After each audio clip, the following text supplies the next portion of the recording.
Assalamualaikum warahmatullahi wabarakatuh. Kami dari kelompok 19, jurusan Teknik Informatika Politeknik Negeri Jember, Kampus Bondowoso. Yang terdiri dari Fauziatur Rohma, Aziza Winasri Winarsi, Agung Joyo Prasetyo, Muhammad Farhan Nur Pratama, Ana Farida, Rizky Widya Pratama, Yudi Stiono, Yudi Irianto, Ilham Robi Sanjaya. Di sini kelompok kami akan menjelaskan tentang pandangan pelaku usaha terhadap etika bisnis yang akan dijelaskan oleh rekan-rekan. Penjelasan yang pertama itu mengenai pendapat pelaku usaha yang kontrak dengan andainya etika bisnis. Bisnis adalah persaingan, yaitu semua pelaku dalam persaingan ingin keluar sebagai pemenang. Bisnis adalah sosial, yaitu aturan bisnis tidak bisa dikawinkan dengan aturan moral dan sosial. Bisnis campur moral akan tersingkir, pelaku bisnis yang bodoh yang berlaku moralis. Bisnis harus bertujuan dengan keuntungan. Bisnis harus berkonsentrasi. Bisnis itu perlu biaya. Untuk menggerakkan kegiatan bisnis diperlukan biaya yang besar, apalagi jika harus dibebani biaya sosial. Alasan pendukung perlu etika bisnis. Yang pertama, bisnis mempertaruhkan segalanya. Yang kedua, bisnis menyangkut hubungan antar manusia. Yang ketiga, bisnis adalah persaingan yang bermoral. Yang keempat, legalitas berkaitan dengan moralitas. Yang kelima, bisnis harus mengikuti kemauan masyarakat. Yang keenam, bisnis harus disertai kewajiban moral. Yang ketujuh, bisnis harus mengingat sumber daya yang terbatas. Yang kedelapan, bisnis harus menjaga lingkungan sosial. Yang kesembilan, bisnis harus menjaga keseimbangan, tanggung jawab, dan sosial. Dan yang terakhir, bisnis harus menggali sumber daya yang berguna. Etika bisnis.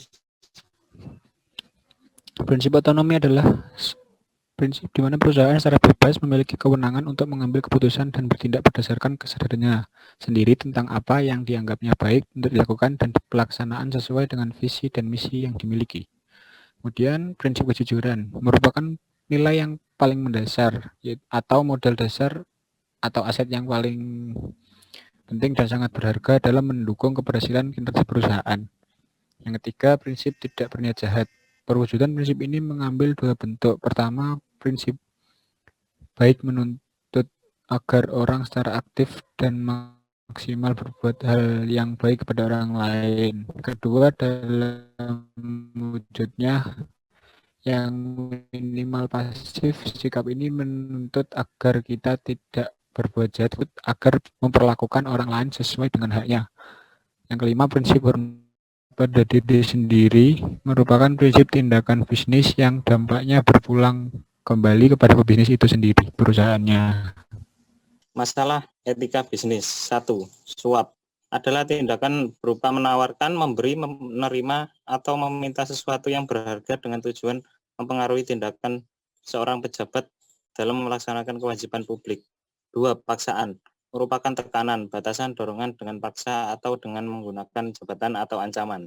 Dapat berupa ancaman untuk mempersulit kenaikan jabatan, pemecatan, dan penolakan industri terhadap seorang individu. 3. Penipuan adalah tindakan memperdaya, menyesatkan yang disengaja dengan mengucapkan atau melakukan kebohongan. 4. Pencurian, tindakan mengambil sesuatu yang bukan hak kita atau mengambil properti milik orang lain tanpa persetujuan pemiliknya.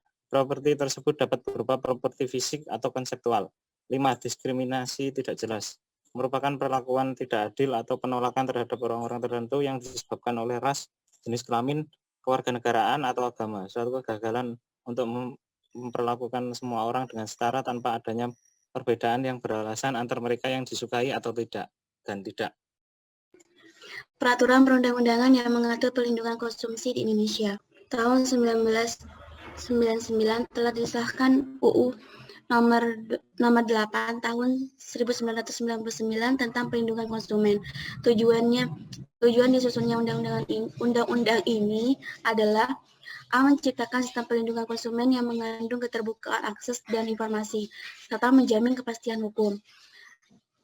Yang kedua, melindungi kepentingan konsumen pada khususnya dan kepentingan seluruh pelaku usaha.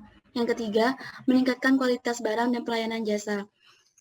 Yang keempat, memberikan perlindungan pada konsumen dari praktek usaha yang menipu dan menyesatkan. Yang kelima, memadukan penyelenggaraan, pengembangan, dan pengaturan perlindungan konsumen dengan bidang-bidang perlindungan pada bidang-bidang lain. Studi kasus antara produsen dan konsumen yang berkaitan dengan etika bisnis. Seperti kasus penjualan perumahan oleh PT Murni Papua Perkasa Jaya, di mana dalam mempromosikan produk yang berupa perumahan dengan menggunakan iklan media cetak. Di dalam iklan tersebut tertera spesifikasi bangunan yaitu pondasi, batu kali, struktur beton bertulang, dinding, bata diplester dan dicat, dapur meja keramik, rangkap atap, kayu Kalimantan, plafon, kayu Kalimantan, gypsum, dan lain sebagainya. Kenyataannya konsumen yang membujuk dan membeli perumahan tersebut merasa dirugikan karena rumah tersebut memiliki kualitas yang tidak bagus di mana rumah mengalami kebocoran. Setelah dilakukan penelitian, ternyata atap yang dalam brosur dinyatakan menggunakan bayu Kalimantan dan tidak sesuai kenyataan dan konsumen merasa sangat dirugikan atas ketidaknyamanan perumahan tersebut. Berdasarkan kasus ini, PT Murni Papua Perkasa Jaya dinyatakan melakukan tindak pidana memperdagangkan barang tidak sesuai dengan janji yang dinyatakan di dalam iklan atau promosi penjualan barang berdasarkan pasal 8 ayat 1 huruf F JO Pasal 62 ayat 1 Undang-Undang Nomor 8 Tahun 1999 tentang Perlindungan Konsumen JO 55 ayat 1 ke 1 KUHP, hakim menyatakan terdakwa terbukti bersalah dan menjatuhkan pidana penjara 3 bulan dan membayar ganti rugi kepada korban. Terima kasih. Sekian dari presentasi kelompok kami. Mohon maaf jika ada salah kata. Wassalamualaikum warahmatullahi wabarakatuh.